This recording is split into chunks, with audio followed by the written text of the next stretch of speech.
दोस्तों स्वागत है आपका बिहार न्यूज में। दोस्तों मैं हूं फिरदौस गनी और आप देख रहे हैं केडीबी लाइव। दोस्तों आज हो चुका है 23 मई 2021। तो आज की बिहार की टॉप न्यूज लेकर आए हैं आपके लिए। दोस्तों वीडियो स्टार्ट करने से पहले आपसे रिक्वेस्ट है, अगर आप नए हैं इस चैनल पर तो फिर चैनल को सब्सक्राइब करके बेल आइकन को भी प्रेस कर दीजिए और साथ में वीडियो को लाइक कर दीजिए, अपने दोस्तों के साथ शेयर भी कीजिए। तो चलिए दोस्तों स्टार्ट करते हैं आज की बिहार की टॉप न्यूज। दोस्तों बिहार के पूर्णिया जिला के बायसी थाना के खपरा पंचायत के अंतर्गत आने वाले मझुआ गांव में भीड़ ने जमकर उत्पात मचाया। यहां भीड़ ने न केवल महादलित बस्ती के 1 दर्जन से ज्यादा घरों को आग के हवाले कर दिया, बल्कि बस्ती के चौकीदार को भी पीट पीट कर मौत के घाट उतार दिया। यह वारदात की जानकारी मिलते ही पुलिस मौके पर पहुंची और दमकल की सहायता से आग पर काबू पाया। दोस्तों दक्षिण भारत में चक्रवाती तूफान ताउते की तबाही के बाद अब देश के पूर्वी तटीय क्षेत्र में साइक्लोन यास का खतरा मंडराने लगा है। जी बंगाल की खाड़ी में उठने वाले चक्रवाती तूफान यास ओडिशा और पश्चिम बंगाल के तटीय इलाकों तक पहुंच सकता है। जी मौसम विभाग ने शनिवार को बताया है कि बंगाल की खाड़ी में लो प्रेशर बन रहा है। 24 मई तक ये तूफान में तब्दील हो सकता है। हालात को लेकर नौसेना और आपदा प्रबंधन तैयारी में जुटा हुआ है। ओडिशा और पश्चिम बंगाल में 8 बार राहत दल और 4 गोताखोर दलों को तैनात किया गया है।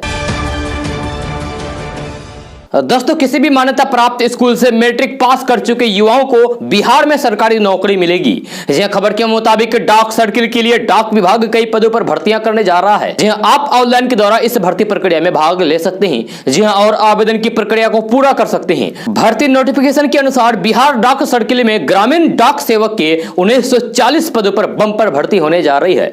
जी हां, इसके लिए उम्मीदवारों की योग्यता 10वीं पास रखी गई है। इच्छुक उम्मीदवार ऑनलाइन के द्वारा आवेदन कर सकते हैं। जी आपको बता दूं कि बिहार डाक सर्किल के इन पदों पर ऑनलाइन आवेदन की प्रक्रिया शुरू हो चुकी है, जो 26 मई 2021 तक चलेगी। इसके लिए उम्मीदवारों की अधिकतम आयु सीमा 40 वर्ष निर्धारित किया गया है। सरकारी नियमानुसार आयु में छूट भी मिलेगी। जी डाक विभाग के इन पदों पर उम्मीदवारों का चयन मैट्रिक में आए मार्क्स के द्वारा किया जाएगा, यानी कि जिसका मार्क्स ज्यादा होगा उसी को सबसे पहले नौकरी मिलेगी। इसके लिए किसी भी प्रकार का कोई भी एग्जाम नहीं होगा। और अगर आप भी इस वैकेंसी के लिए अप्लाई करना चाहते हैं और नौकरी पाना चाहते हैं तो इसके लिए आपको ऑनलाइन आवेदन करना होगा। ऑनलाइन आवेदन करने के लिए आपको वेबसाइट पर जाना होगा और वेबसाइट का लिंक इस वीडियो के डिस्क्रिप्शन में दिया गया है। जी हां, इस लिंक पर जाकर के आप डायरेक्ट इसके लिए अप्लाई कर सकते हैं। दोस्तों बीजेपी के सांसद सुब्रमण्यम स्वामी ने एक बार फिर से अपने ही सरकार के खिलाफ, यानी कि मोदी सरकार के खिलाफ ट्विटर पर अपना बम फोड़ा। जी हां, देश में कोरोना महामारी की दूसरी लहर के बीच चक्रवाती तूफान ताउते ने महाराष्ट्र, गुजरात और केरल समेत कई तटीय राज्यों में तबाही मचाई। जी हां, बीते बुधवार को प्रधानमंत्री नरेंद्र मोदी ने सिर्फ गुजरात में ताउते प्रभावित इलाकों का दौरा किया और 1000 करोड़ रुपए की तत्काल आर्थिक सहायता की घोषणा कर दी। भाजपा सांसद सुब्रमण्यम स्वामी ने अब सिर्फ गुजरात के लिए आर्थिक सहायता का ऐलान करने को लेकर प्रधानमंत्री नरेंद्र मोदी पर निशाना साधा है। जी हां, उन्होंने अपने ट्वीट में कहा है कि जब प्रधानमंत्री नरेंद्र मोदी गुजरात गए तो तुरंत आर्थिक सहायता के रूप में 1000 करोड़ रुपए का चेक जारी कर दिया। जी हां, उन्हें अब निष्पक्षता दिखाते हुए इससे भी बड़ी राशि की घोषणा करते हुए महाराष्ट्र और केरल के लिए भी चेक जारी करना चाहिए। जी हां, चक्रवाती तूफान ताउते ने 3 राज्यों को भारी क्षति पहुंचाई और ये राज्य है गुजरात, महाराष्ट्र और केरल। लेकिन इन 3 राज्यों में सिर्फ प्रधानमंत्री नरेंद्र मोदी जी गुजरात का दौरा किया, क्योंकि गुजरात में उसकी सरकार है। बाकी 2 राज्यों में उसकी सरकार नहीं है, इसीलिए वह वहां पर नहीं गए। दोस्तों बिहार में गुरुवार को हुई बारिश में स्वास्थ्य व्यवस्था की पोल खोल दी है। जी हां, बिहार के कई अस्पतालों में बारिश का पानी भर गया, लेकिन सबसे बुरा हाल दरभंगा मेडिकल कॉलेज और अस्पताल परिसर का हुआ। 2 दिन बीत जाने के बाद भी दरभंगा मेडिकल कॉलेज और अस्पताल परिसर में पानी भरा हुआ है। जी हां, अब पानी से सरांद भी आने लगी है, यानी कि सड़ने की बू भी आ रही है। वही पानी में सुअर भी घूमते हुए मिले। जी हां, ऐसे में लोगों को परेशानी हो रही है। जी हां, डीडीसी दरभंगा का कहना है कि निर्माण और तत्कालीन मुद्दों के कारण पुराने भवन में कोरोना वार्ड स्थापित नहीं किया। जी हां, 140 बेड की कोविड विंग नई इमारत में काम कर रही है। समाचार एजेंसी एएनआई डीएमसीएच परिसर का एक वीडियो भी जारी किया है, जो आप अपने मोबाइल स्क्रीन पर देख रहे हैं, जिसमें अस्पताल परिसर में जल जमाव और सुअरों को घूमते देखा जा सकता है।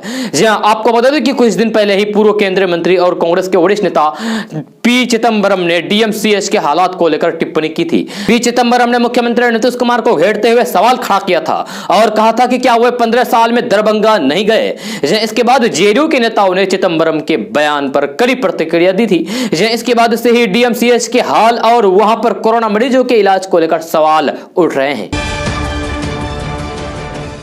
दोस्तों, बिहार में अभी क्या चल रहा है, इस समय के बारे में किसी से कुछ पूछने की जरूरत नहीं है। सबके सामने सारे पत्ते खुले पड़े हैं कि बिहार में अभी क्या चल रहा है। बिहार में अभी corona, black fungus, white fungus की गूंज हो रही है। इधर कोरोना की आहट कुछ कम होती दिखाई दे रही है। ऑक्सीजन की कमी का हल्ला थमा थमासा है, लेकिन ब्लैक फंगस का आतंक बढ़ने लगा है। रोज नए मरीज सामने आ रहे हैं। व्हाइट फंगस के भी 4 मरीज मिले हैं। इसके अलावा पॉलिटिक्स फंगस भी सक्रिय होने लगा है, जो फैला तो उन्हीं की बिरादरी में रहा, लेकिन असर आम लोगों पर भी डाल रहा है। पिछले 15 दिन पूरे देश की हालात काफी खराब थी। हर किसी के कान में उसके किसी परिजन के न रहने की खबर तेजी से आ रही थी।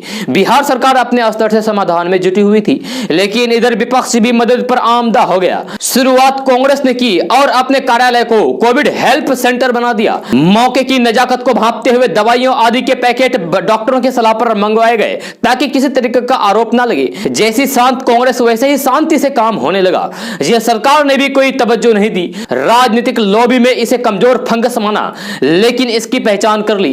अब ये राजद के सहारे भाजपा और जेडीयू में भी असर दिखने लगा है। हमेशा की तरह बयान देकर कभी सरकार की मदद तो कभी सवाल उठाने वाले नेता प्रतिपक्ष तेजस्वी यादव पर इसने खासा असर डाला। उनके भीतर जनता की खुलकर मदद ना कर पाने की कसक जागी।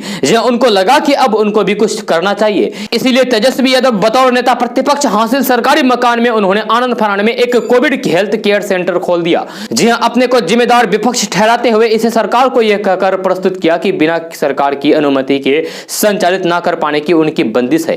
इसीलिए सरकार इसका अपने तरीके से इस्तेमाल करें। इस धमाकेदार प्रस्तुति ने विरोध में कई स्वर बुलंद कर दिए। जदयू के पूर्व मंत्री नीरज कुमार ने इसे हास्यास्पद बता दिया और कहा कि सरकार अपनी संपत्ति कैसे अधिग्रहित करेगी। उन्होंने इसे राजनीतिक लाभ लेना करार दिया। स्वास्थ्य मंत्री मंगल पांडे का कहना था कि बिना अनुमति अस्पताल खोल नहीं सकता। लालू परिवार पर वार का कोई भी मौका न छोड़ने वाले पूर्व उप मुख्यमंत्री सुशील कुमार मोदी ने सवाल दाग दिया कि सरकारी आवास में क्यों खोला, राबड़ी देवी के 10 फ्लैट में खोल दिया जाता। जी हां, यहां तक तो ठीक था, लेकिन बात के शब्दों ने मोर्चे की दिशा ही बदल दी। जी हां, सुशील कुमार मोदी ने कहा कि लालू की 2 बेटियां डॉक्टर है, उनको लगा देते इस सेंटर में। इतना वायरल होते ही लालू की दूसरी बेटी रोहिणी आचार्य फट पड़ी। कई तरह के भावों को कटु से कटु शब्दों में गूंथ करके ट्विटर पर उड़ेल दिया। इसमें सुशील कुमार मोदी के प्रति उनकी धारणा पूर्णतः स्पष्ट थी। बहरहाल तेजस्वी यादव के खिलाफ बोल भले ही फूट रहे हो, लेकिन सरकार खामोश है। सरकार अपने काम में लगी हुई है। तेजस्वी को पूरी तरीके से देखते हुए भी वे नहीं देख रही है। तेजस्वी भी हटी है। वे हट कर बैठे हैं कि शुक्रवार तक यदि इस पर कोई फैसला नहीं हुआ तो वे खुद डॉक्टरों को बुलाकर इसे चालू करवा देंगे। इस वाद विवाद के बीच कोविड सेंटर भरने के इंतजार में खाली पड़ा है। हालात बता रहे हैं कि वे खाली ही रहने वाला है। दोस्तों, बिहार के बहुत से गांव के मुसलमान टीका लगवाने में झिझक रहे हैं। जी हां, और उनकी इस झिझक का ताल्लुक धर्म से नहीं है, क्योंकि जमाते इस्लामी हिंद और दूसरे इस्लामी धर्मगुरु पहले ही कोरोना टीकाकरण अभियान की हिमायत कर रहे हैं। जी हां, उसकी बजाय अंदर गहरे तक बैठी असुरक्षा की भावना, गलत धारणाएं, मोदी सरकार का अविश्वास और जानकारी का अभाव, इन सब का नतीजा यह निकला है कि इस उत्तरी सूबे में मुसलमान कम संख्या में टीके लगवा रहे हैं। जब एक न्यूज चैनल ने 18 मई को बिहार में मुजफ्फरपुर जिले के सरफुद्दीन गांव में 18 साल से अधिक आयु के लोगों के लिए चल रहे एक टीकाकरण अभियान का दौरा किया, तो पूरे दिन एक भी मुसलमान टीका लगवाने नहीं आया। एक 49 वर्षीय आशा वर्कर बिमला देवी, जो कि 15 अप्रैल से ग्रामीण बिहार में कोविड-19 टीका लगवा रही है, जहां उन्होंने उस न्यूज चैनल को बताया कि वैक्सीन को लेकर झिझक हालांकि एक सामान्य समस्या है, लेकिन मुसलमान समाज में यह ज्यादा प्रमुखता से है। बिमला ने कहा कि वैसे तो बहुत सारी अफवाहें हैं, लेकिन मुसलमान समुदाय में उनमें एक ये भी है कि वैक्सीन से प्रजनन क्षमता खत्म हो जाती है। दोस्तों, पश्चिम बंगाल के मालदा जिले के आम उत्पादक किसानों को कीट हमलों के चलते अपनी फसल बर्बाद होने का डर सता रहा है, जिससे बिहार के आम खाने वाले शौकीन को झटका है, क्योंकि बिहार में मालदा आम की खूब बिक्री है। बिहार के लोग मालदा आम खूब पसंद कर रहे हैं। जी हां, मालदा के कई इलाकों में यह फसल कीट हमलों की चपेट में है।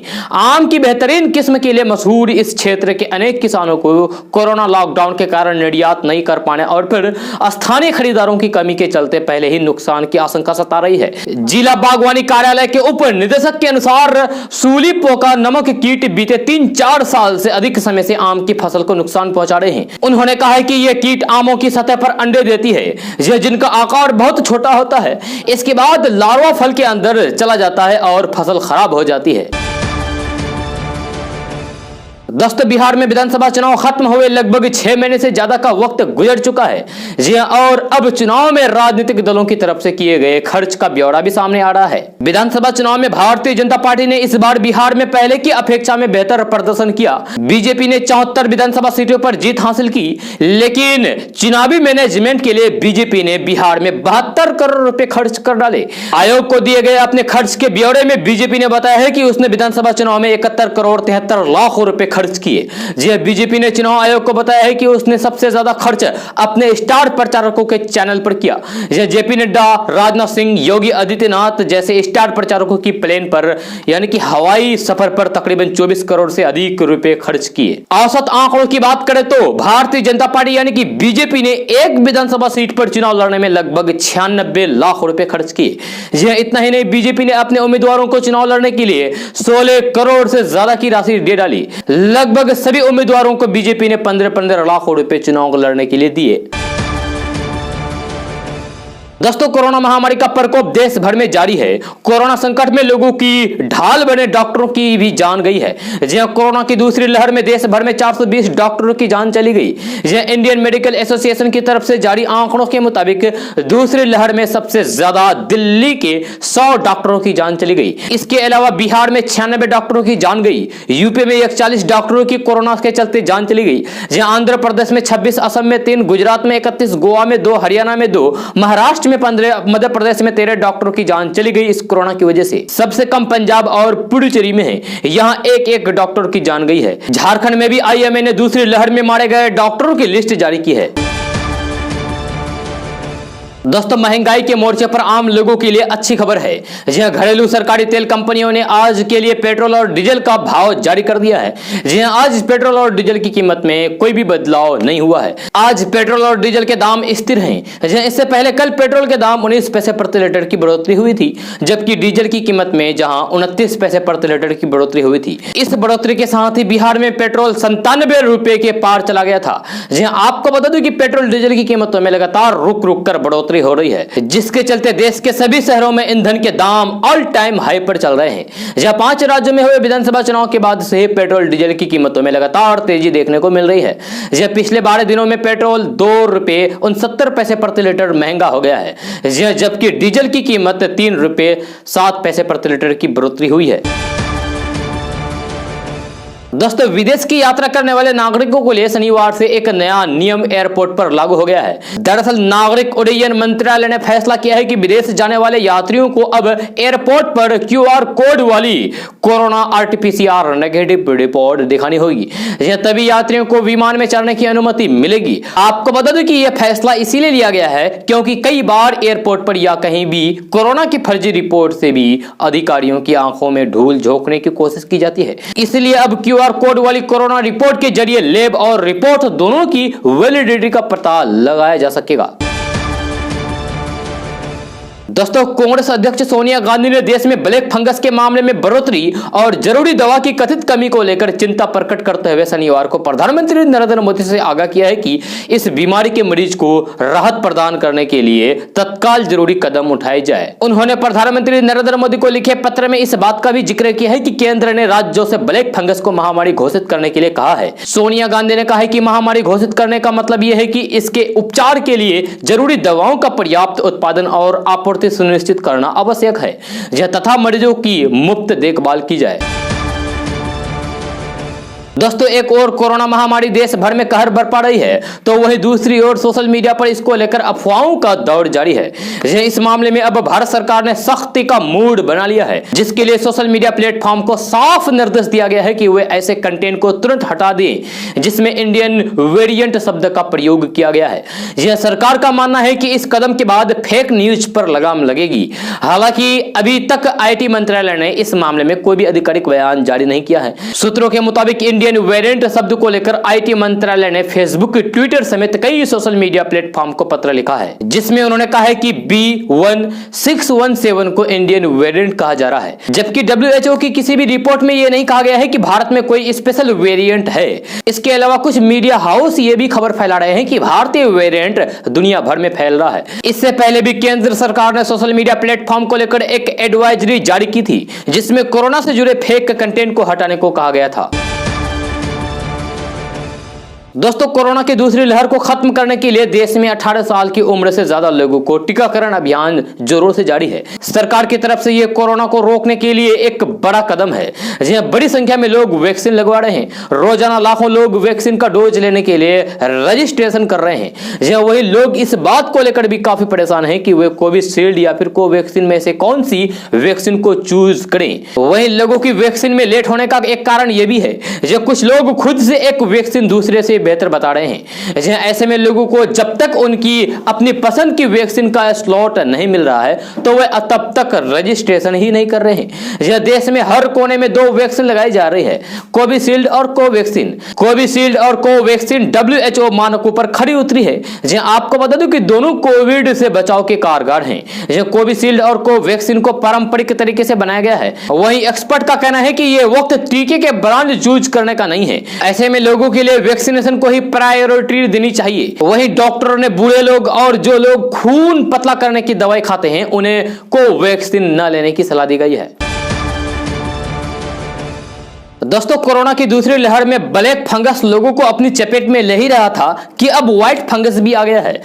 बिहार में व्हाइट फंगस के 4 मामले सामने आए हैं। जिन 4 मरीजों में व्हाइट फंगस की पुष्टि हुई है वे सभी पटना मेडिकल कॉलेज हॉस्पिटल यानी कि PMCH में भर्ती है। रिपोर्ट के अनुसार स्वास्थ्य विशेषज्ञ व्हाइट फंगस को ब्लैक फंगस से ज्यादा खतरनाक बता रहे हैं, क्योंकि यह शरीर के अन्य भाग जैसे त्वचा, पेट, गुर्दा, मस्तिष्क, निजी अंगों और फेफड़ों के अलावा मुंह को प्रभावित कर सकता है। हालांकि राहत की बात यह है कि अभी तक दूसरे राज्य में व्हाइट फंगस के फैलने के ज्यादा सबूत नहीं मिले हैं। रिपोर्ट्स के मुताबिक विशेषज्ञों का मानना है कि यह संक्रमण जितना खतरनाक हो सकता है, फिलहाल इसकी मृत्यु दर के बारे में कोई जानकारी नहीं है, क्योंकि अभी केवल 4 मामलों की ही पुष्टि हुई है। व्हाइट फंगस के मरीजों में कोरोना जैसे लक्षण दिखाई दिए हैं। हालांकि मरीजों की कोरोना रिपोर्ट नेगेटिव आई है। चिकित्सा विशेषज्ञों का मानना है कि इस फंगल के संक्रमण का पता लगाने के लिए HRCT स्कैन की आवश्यकता हो सकती है। रिपोर्ट के मुताबिक कोरोना संक्रमण की तरह ब्लैक फंगस भी कम एंटीबॉडी वाले लोग, अपने पहले से मौजूद चिकित्सा समस्याएं, डायबिटीज वाले लोग या फिर स्टेरॉयड का उपयोग करने वाले लोगों में संक्रमण का अधिक खतरा होता है। दोस्तों, पूरे देश में कोरोना का कहर जारी है। संक्रमितों की बढ़ती संख्या में कुछ कमी तो आई है, लेकिन कोरोना के आंकड़े अब भी डरा रहे हैं। वही कोरोना की दूसरी लहर ने संक्रमण और कोरोना से हो रही मौतों के सभी रिकॉर्ड तोड़ दिए हैं। इस लिहाज से मई का महीना सबसे घातक रहा। अकेले मई महीने में कोरोना के 71 लाख से ज्यादा मामले सामने आए हैं, यानी कि अकेले मई महीने के बीते 21 दिनों में कोरोना का आंकड़ा 71 लाख को पार कर गया है।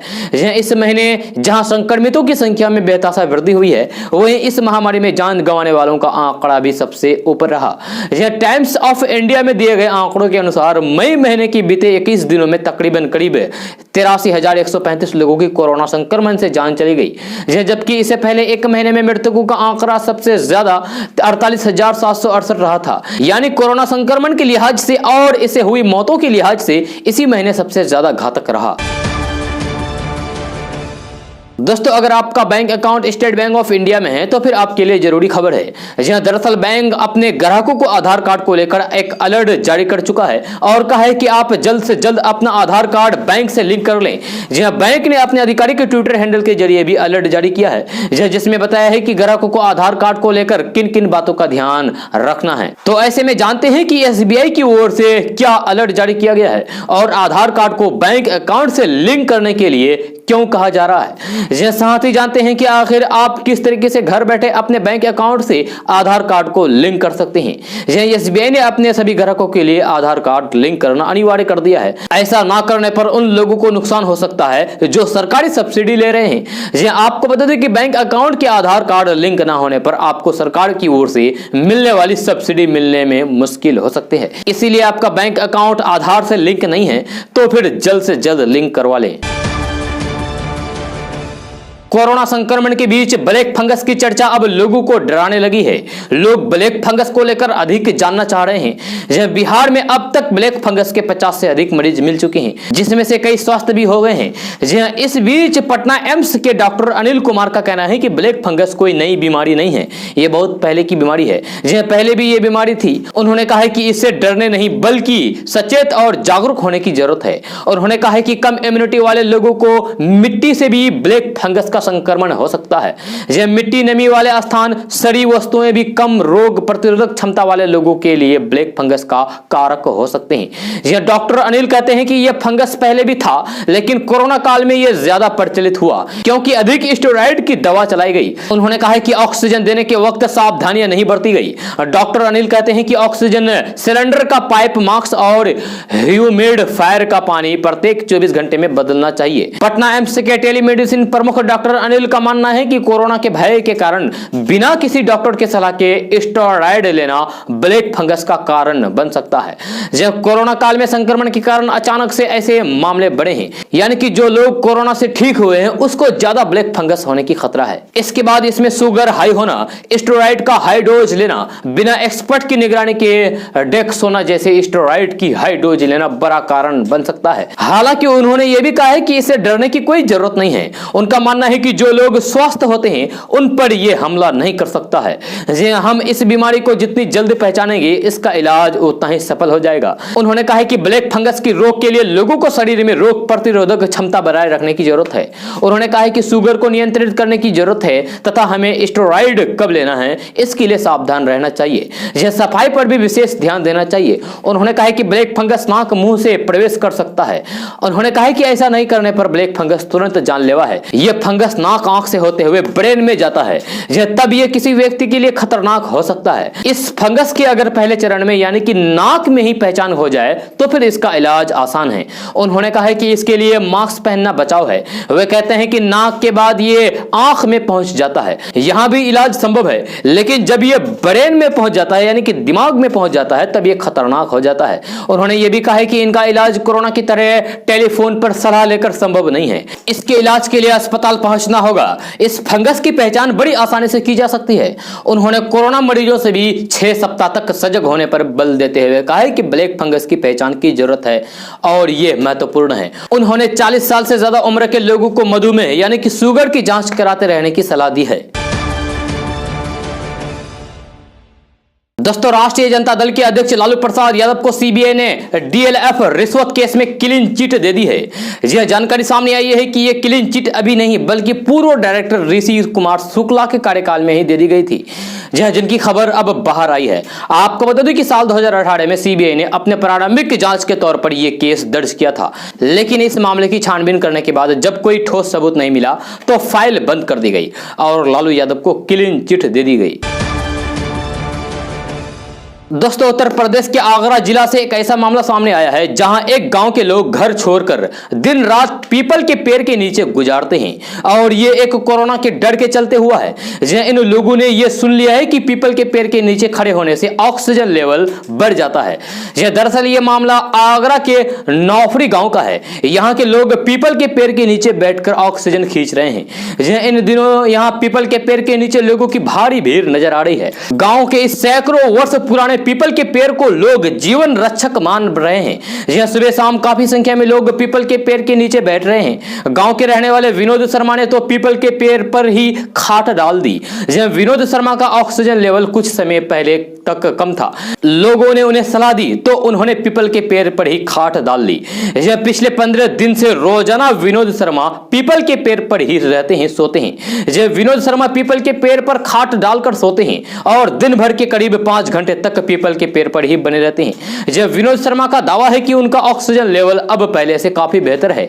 विनोद शर्मा ही नहीं बल्कि गांव के अन्य ग्रामीण भी पीपल के पेड़ के नीचे डेरा जमाए हुए बैठे नजर आते हैं। सुबह के वक्त गांव के लोग पेड़ के नीचे कसरत और फिर योग करते हैं और दोपहर का समय भी गांव के लोग पीपल के पेड़ के नीचे बैठकर समय बिताते हैं। पीपल के पेड़ के नीचे बैठकर ऑक्सीजन लेवल ले रहे कई लोगों का मानना है कि ऑक्सीजन लेवल बीमारी के चलते कम हो गया था, लेकिन जब से लोगों ने पीपल के पेड़ के नीचे नीचे बैठना शुरू किया है, लोगों की सेहत में तो सुधार हुआ ही है। यहां ऑक्सीजन लेवल भी काफी बढ़ गया है। ग्रामीणों का कहना है कि पीपल के पेड़ के नीचे बैठने से उन्हें काफी राहत मिली है, जहां उनकी हालात और तबीयत सुधर गई है। ग्रामीणों का कहना है कि पीपल के पेड़ से मिल रही मदद को देखते हुए उन्होंने गांव में पीपल के पेड़ पौधों का रोपण भी किया है। दोस्तों, क्या आपको पता है कि धरती पर कितनी पक्षी अभी मौजूद हैं? जहां अलग अलग प्रजाति की पक्षियों की गणना करके उनकी आबादी का पता लगाया जाता है। जहां दुनिया में पक्षियों की एक ऐसी प्रजाति है जिनकी आबादी सबसे ज्यादा है। जहां ये चिड़िया बहुत मुश्किल से नजर आती हैं। जहां इसको लेकर कई तरह की रिसर्च भी हो चुकी है। तो चलिए जानते हैं कि धरती पर अभी कितने पक्षी मौजूद है। तो धरती पर कुल मिलाकर 50 मिलियन यानी कि 5000 करोड़ पक्षी रहते हैं। जहां हालांकि इनमें से सिर्फ 4 प्रजातियां ही ऐसी है जो इस पूरी आबादी का सबसे ज्यादा हिस्सा बनती हैं। जहां इसमें पहले स्थान पर है घरेलू गौड़िया, जहां इसके बाद यूरोपियन स्टारलिंग्स, फिर रिंग बिल्ड गुल्स और लास्ट में बॉर्न स्वेलोस। इन चारों प्रजातियों की आबादी 1000 करोड़ से भी ज्यादा है। यह चिड़ियों की कुल प्रजातियां ऐसी भी है जो अब विलुप्त होने के कगार पर हैं। यह चिड़ियों की 1180 प्रजातियां ऐसी हैं जिनमें हर एक में करीब 5000 पक्षी बचे हैं। दोस्तों, इंडियन मेडिकल एसोसिएशन यानी कि IMNA सोशल मीडिया पर वायरल हुए एक वीडियो के बाद योग गुरु बाबा रामदेव के खिलाफ मुकदमा दर्ज करने की मांग की है। यह दरअसल वीडियो में बाबा रामदेव कथित रूप से एलोपैथी चिकित्सक पद्धति के खिलाफ बोलते हुए नजर आ रहे हैं, जिसके बाद संस्थान ने एक प्रेस विज्ञप्ति जारी करके बड़ी कार्रवाई करने की मांग की है। आपको बता दें कि कोरोना काल में बाबा रामदेव के खिलाफ federation of resident doctor association ने यानी कि FORDA ने भी कोविड के इलाज के संबंधित कथित टिप्पणी को लेकर सख्त कार्रवाई करने की मांग की थी।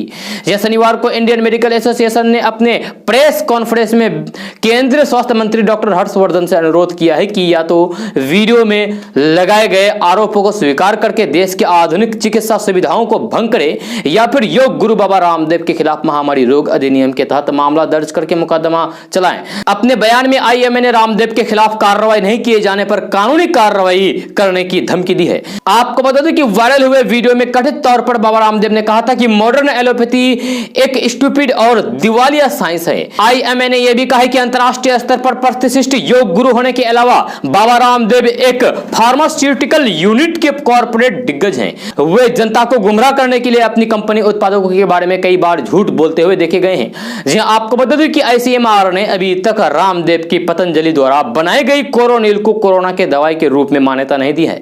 इसके बावजूद भी योग गुरु बाबा रामदेव नेशनल टीवी पर धड़ल्ले से कोरोनिल का प्रचार कर रहे हैं और उसे कोरोना के खिलाफ रामबाण बता रहे हैं।